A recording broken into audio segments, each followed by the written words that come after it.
సభకు నమస్కారం. మరి కన్నీరు ఎక్కడ ఉంటే తన్నీరు అక్కడ ఉంటారనడానికి జగమెరిగిన సత్యం. మరి కన్నీటితో మునిగిపోయినటువంటి మెతుకు సీమను తన చేతులతో తోడడానికి విచ్చేసినటువంటి తన్నీరు హరీష్ అన్నకు మెతుకు సీమ ప్రజల పక్షాన హృదయపూర్వక స్వాగతం సుస్వాగతం తెలియజేస్తా ఉన్నాను. మరి ఈ వేదికను అలంకరించినటువంటి అగ్రనాయకులందరికీ కూడా పేరు పేరున హృదయపూర్వక ధన్యవాదాలు తెలియజేస్తా ఉన్నాను. మరి హరీష్ అన్న చేతిలో ఓటమి ఖాయం, ప్రత్యర్థుల ఓటమి ఖాయం అయిపోయింది ఇప్పటికే.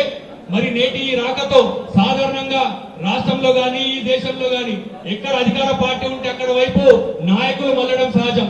మరి ఇక్కడ కేవలం హరీష్ అన్న గారి యొక్క నాయకత్వం పట్ల నమ్మకం ఉండి విశ్వాసం ఉండి అధికార పార్టీలో అన్ని రకాల అర్హతలు హోదాలు ఉన్నప్పటికీ కూడా ఈ రోజు వారి యొక్క అహంకారాన్ని వ్యతిరేకిస్తూ హరీష్ అన్న నాయకత్వంలో మరి బీఆర్ఎస్ పార్టీని బలోపేతం చేయడానికి విచ్చేసినటువంటి పెద్దలు కొండం సురేందర్ గౌడ్ గారికి మరి ఇతర నాయకులందరికీ కూడా హృదయపూర్వక స్వాగతం తెలియజేస్తూ మరి హరీష్ అన్న నాయకత్వంలో మెదక్ నియోజకవర్గంలోని గులాబీ జెండా ఎగరవేయబోతా ఉన్నాం.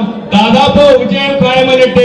హరీష్ అన్న మీకు మాటిస్తా ఉన్నాం, 32 వార్డులలో ఖచ్చితంగా మరి మీ నాయకత్వంలో మీ వ్యూహానికి తగ్గట్టుగా మీ ఆలోచనకు తగ్గట్టుగా ఖచ్చితంగా ఈ యొక్క మెతుకు సీమ గడ్డ మీద అహంకారానికి ఆత్మగౌరవానికి జరుగుతున్నటువంటి ఎన్నికల్లో మీ ఆత్మగౌరవం నిలబెట్టే విధంగా, గులాబీ బిడ్డల ఆత్మగౌరవం నిలబెట్టే విధంగా ఈ యొక్క గడ్డ మీద గులాబీ జెండా ఎగరవేస్తామని మళ్ళీ విజయోత్సవ ర్యాలీలో మిమ్మల్ని ఆహ్వానిస్తామని సందర్భంగా తెలియజేస్తూ మరి మీ నాయకత్వంలో మరి ఖచ్చితంగా మెదక్కే కాకుండా మరి నర్సాపూర్ రామాయపేటలో కూడా గులాబీ జెండా ఎగరబోతా ఉందని చెప్పి సందర్భంగా తెలియజేస్తూ ఒకటి మాత్రం చెప్తున్నా, నవ్వుతూ చేస్తున్న పాపాలో ఏడుస్తూ అనుభవించాల్సి వస్తుంది. హరీష్ అన్న మౌనం చాలా ప్రమాదం. అందరం కూడా మన భవిష్యత్ 2 సంవత్సరాల తర్వాత హరీష్ అన్న మౌనానికి కారణం చూడబోతా ఉన్నాం. ఖచ్చితంగా ఈ రోజు ఎవరెవరు అధికారాన్ని చూసి ఎగిసిపడుతున్నారో, ఎవరెవరు అధికార గర్వంతో ఎగిసిపడుతున్నారో, ఎవరెవరు ఆకాశమంతా మనిషిని చూసి ఉండేస్తున్నారో ఖచ్చితంగా భవిష్యత్తుని లెక్క తేల్చే విధంగా హరీష్ అన్న అన్ని లెక్కలు రాస్తా ఉన్నాడు.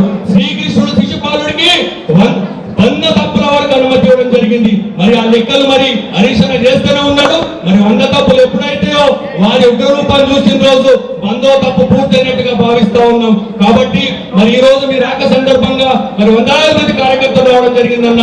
మీ అందరి అభిమాన నాయకుల నేతృత్వంలో మేము అందరం పనిచేయడానికి సిద్ధంగా ఉన్నామన్నా. కాబట్టి మీ ఆశీస్సులు మా వెంట ఉండాలి, మీ ధైర్యం మా వెంట ఉండాలి. ఖచ్చితంగా ఎంత పెద్ద రాష్ట్రంతో మేము తలపడడానికి సిద్ధంగా ఉన్నామని తెలియజేస్తూ భవిష్యత్తులో మరోసారి మిమ్మల్ని విజయోత్సవ ర్యాలీకి ఆహ్వానిస్తామని సందర్భంగా గర్వంగా చెప్పుకుంటూ నాకు అవకాశం ఇచ్చిన వేదికకు ధన్యవాదాలు తెలియజేస్తా ఉన్నాను. థ్యాంక్ యూ దేవునికి ధన్యవాదాలు. Thank you very much. ఇప్పుడు నగేష్ ముదిరాజు గారు మాట్లాడాల్సిందిగా కోరుతున్నాను.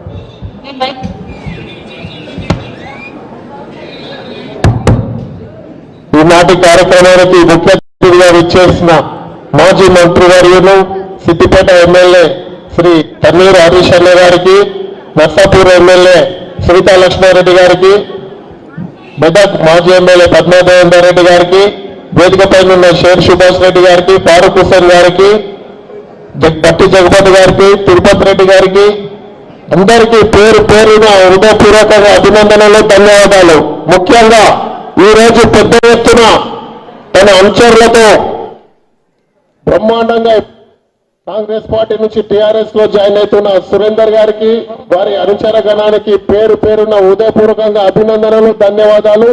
వారితో పాటు ఉమ్మడి మెదక్ జిల్లాలోనే మెదక్ నియోజకవర్గంలో రాజకీయంగా రాటుదేలిన మెదక్ జిల్లా వాసులకు పేరు పేరున హృదయపూర్వకంగా అభినందనలు, ధన్యవాదాలు.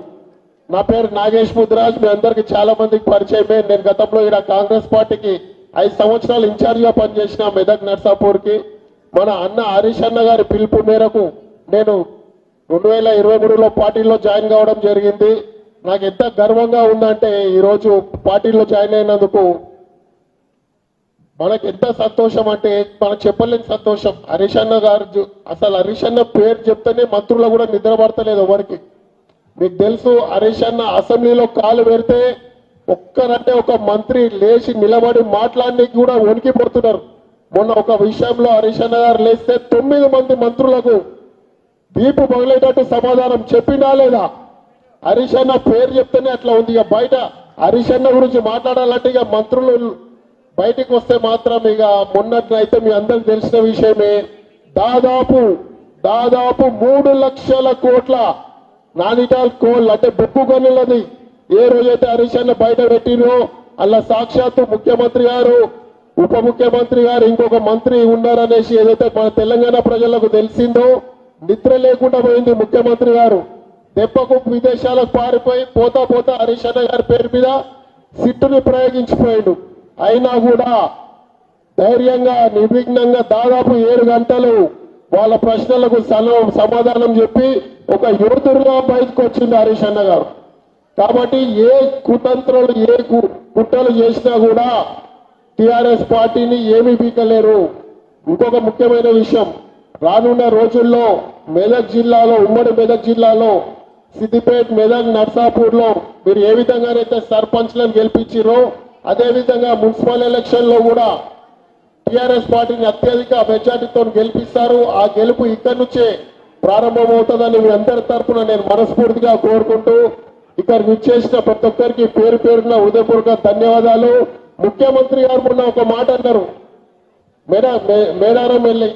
మేడారం తల్లి సాక్షిగా 100 కోట్లు మేడారంకి ఇచ్చిందంట, ఆయన జన్మ ధన్యమైపోయిందంట, అతని పేరు సువర్ణాక్షరాలతో నిండిపోయిందంట.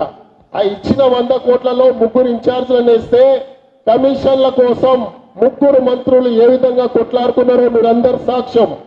నువ్వు 100 కోట్లు మేడారం తల్లికి ఇస్తేనే నువ్వు అంత నీ పేరు సువర్ణాక్షరాలలో తరతరాలు నిన్ను గుర్తుపెట్టుకోవాలంటే మరి కేసీఆర్ గారు కాలేజీ